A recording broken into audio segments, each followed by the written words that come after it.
In today's video, I'm going to teach you how to add your business contact information in Xero. This process is essential for ensuring that all of your company's details are up to date and easily accessible in your accounting software. Having the correct contact information in Xero not only helps you stay organized, but also ensures that your clients and other stakeholders can quickly reach you if needed.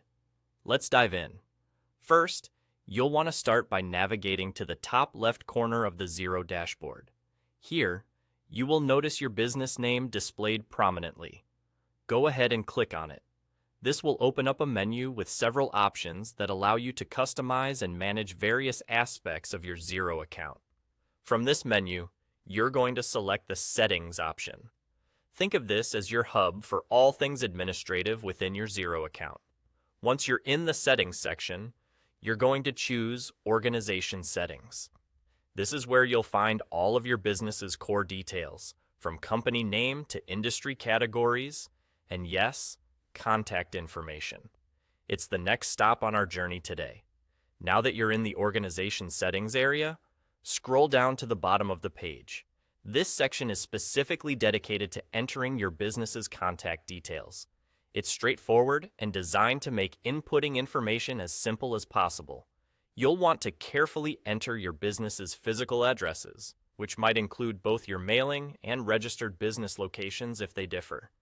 This is crucial, especially in ensuring invoices and other communications are sent to the correct places. Next, you'll see a spot to add a phone number. It's beneficial to list a contact number where clients, suppliers, and partners can easily reach your business.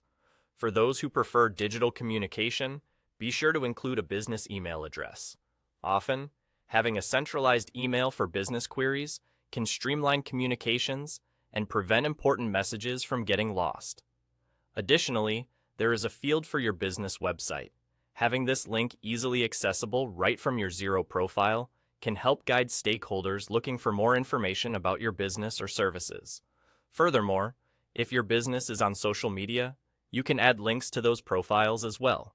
This can help build a wider network and keep your contacts informed about your latest updates and offerings. And there you have it. Updating your business contact information in Xero is as simple as a few clicks and entries. It only takes a few moments, but it keeps your organization accessible and updated. I hope this guide has been helpful. Thanks for watching, and happy accounting!